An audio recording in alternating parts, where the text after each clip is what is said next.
So, how does one look at the trends which are coming in specifically from the state of Haryana? In Haryana, all exit polls, much like the Lok Sabha 2024 elections, had predicted an outright victory for the Congress, a full majority. With me, someone who tracks election numbers very closely, as I keep reminding everybody, someone who's on the timeline of the Prime Minister as well, Rishi Bagdi. Rishi ji operates out of Kolkata, but he looks very, very closely at all numbers and trends which are coming in different elections. Great to have you with us today, Rishi, on Squirrels. Let me ask you first. You and I were speaking on the day of exit polls, and you were uncertain about the fate of the BJP. What do you think changed in this election in Haryana? No, I was not uncertain about the fate of the BJP. I was like wanted to comment on the exit poll. अब exit poll पे comment करने को मतलब नहीं था. It was one-sided exit poll. जो ground reports was saying something very different. So मैं आकर के ये बोलूं कि भाई आपके सारे एग्जिट रॉन्ग है तो सब मुझे पागल बोलते हैं इसलिए मैं बोला भाई कुछ जगह शांत रहने में फायदा है wait for the deal day wait for the result day and उसके बाद अपने कुछ बोलेंगे अभी बोल के कुछ मतलब नहीं अभी तो सब बोलोगे कि यार सारे एग्जिट पोल एक तरफ दिखा रहे हो आप कुछ अलग बोल रहे हो तो अभी कुछ बोलना मुझे लगता है कि बट रॉन्ग हो बट जाता बट है दैट ऋषि, डे लेकिन हरियाणा में आप देखो, अगर मैं हरियाणा पे इससे थोड़ा तवज्जो दे रहा हूं, क्योंकि ये एक ऐसा प्रदेश था भाई, 2 बार लगातार बीजेपी की सरकार बन चुकी थी। ऐसा हुआ नहीं कभी कि लगातार तीसरी बार एक ही पार्टी की वहां पे सत्ता में आए। The gap, the difference in vote share between the BJP and Congress is just over 1%. Is 8% gap may difference in seat shares between the two parties obviously would imply that on the ground the BJP was smarter. Tell us something about these smart moves, given the fact that you look at all strategies of the BJP so closely.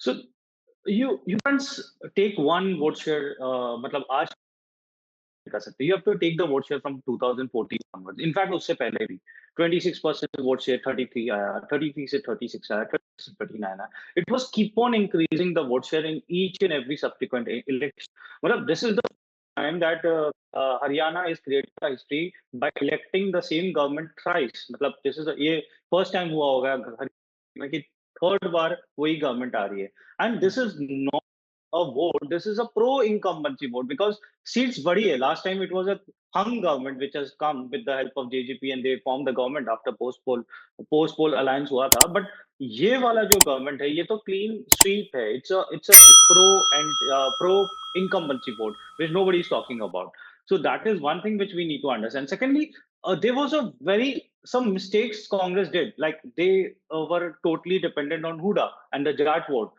Jat vote के ऊपर पूरा का पूरा अपना game plan रखना कांग्रेस को बड़ी हो गई एक तो उन्होंने काउंटर पोलराइजेशन कर दिया ब्राह्मण बनिया ओबीसी अदर एसटी एससी सब भी बीजेपी के साथ आ गए बिकॉज वो उनको याद था कि भाई अगर जाट अगर आ जाता है तो भाई उनको दिक्कत होगी पुलिस में उनकी कोई सुनवाई नहीं होगी उनकी जमीनें छीन ली जाएगी ये सब सारी चीजें हुई थी हुडा के time so I think BJP did one smart thing by reminding them that what exactly happened in the Hooda time because आप देखोगे बीजेपी का पूरा कैंपेन हुडा के टाइम की एट्रोसिटीज के ऊपर था so basically that has actually did the counter polarization among the other caste क्योंकि आप जाट के ऊपर इतना कर दिए थे so counter polarization होना था then second mistake Congress made was they actually others leaders को उन्होंने sideline कर दिया सैलजा को sideline कर दिया सुरजेवाला को sideline कर दिया काफी लोगों को sideline कर दिया बाकी लीडर्स को पता था कि अगर हुडा आ गया तो उनकी 20 साल तक उनकी उनकी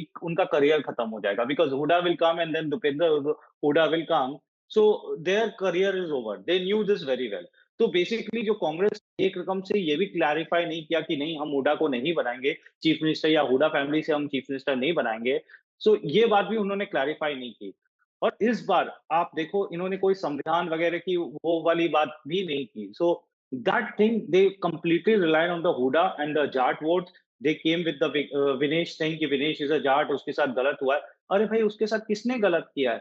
आप खुद अपना वेट के लिए and Haryana is very sports centric state वहां पर आप ये नहीं बोल सकते हो कि वेट मोदी ने कम करवाया या वेट नीता अंबानी ने कम कराया या वेट आपके what you call PT Usha ने कम कराया यू कैन नॉट से ऑल दिस थिंग्स कि आपका वेट इंक्रीज हो गया आप रेसलर्स हैं, सबको पता है कि वेट कैसे इंक्रीज होता है, वेट कैसे डिक्रीज नहीं, होता है। वो ठीक सो है, लेकिन ऑल ऋषि दिस मैं आपको थिंग्स बताऊं, वेंट बट वेल ऋषि मैं नाइसली आपको विद बताऊं, पीपल। मैं आपको बताऊं, you see we also travel in Haryana and it is true that there was some sympathy for Vinesh Phogat. Now I am trying to understand वो बीजेपी ने क्या स्मार्ट प्ले क्या किया होगा जिसके कारण कांग्रेस को वोट मिल रहा है लेकिन कांग्रेस को सीट नहीं मिल रही है। I am trying to understand that smart play. भाई आपने दुष्यंत चौटाला के साथ आपने पिछली बार आपने अलायंस किया था, देखिए दुष्यंत चौटाला कहां पे है, वो मतलब नंबर 5 नंबर 6 की लड़ाई पे हैं। जो इंडिपेंडेंट्स जो खड़े किए गए, क्या जो इंडिपेंडेंट्स कांग्रेस बैक थे और जो इंडिपेंडेंट्स बीजेपी बैक थे, क्या ये गेम वहां पे पलट गया क्या?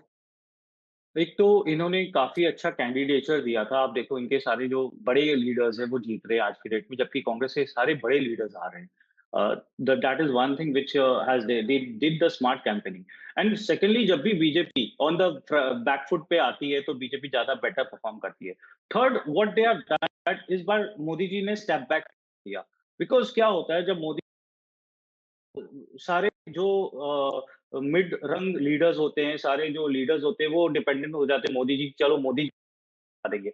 मोदी जी ने टैक्टिकली उसको स्टेप स्टेप बैक करने से 2 चीज़ हो गई, को लीडर्स को भी चल गया कि भई now the game is on us, हमें तो मेहनत करनी पड़ेगी, पूरा मोदी-मोदी करने से नहीं जीतेंगे। So that is also one thing which tactically done very by BJP कि उन्होंने अपने बिग गन्स को थोड़ा आउट किया, उन्होंने लोकल गन्स को पूरा का पूरा पावर दिया और they did the smart campaigning. मैं बार-बार एक ही चीज़ रिपीट करूँगा, हुड्डा के चीज़ थी उन्होंने बहुत ज़ोर से हाइलाइट की, जब जब कांग्रेस ने पूरा का पूरा अपना बेट हुड्डा वोट पे रख दिया था। तो 2 चीज़ went very against of the Congress because that lead to things. एक Hooda was seen as a liability by the other caste। उनको लगा कि वो आ जाएँगे तो भाई हमारी और the way the Congress was giving the speeches, आपको याद होगा कि आप हमें जिता दो, अगर आप 200 वोट लेकर आओगे तो एक नौकरी दे देंगे, 300 वोट लेकर आओगे ये नौकरी दे देंगे। Those kind of speeches went viral. तो लोगों को ये लगा कि भाई अगर ये लोग आ गए ये तो अपने लोगों को नौकरी देंगे, हमें तो so all these things went well, did went well the Congress, and actually it all went nicely. Or again, is not BJP overconfident? It was very underconfident. Underconfident in the sense it was It कि was ठीक है हमें realistic. जीतना है, It was more realistic था pragmatic. It was और more pragmatic in back foot a पे sense. थी।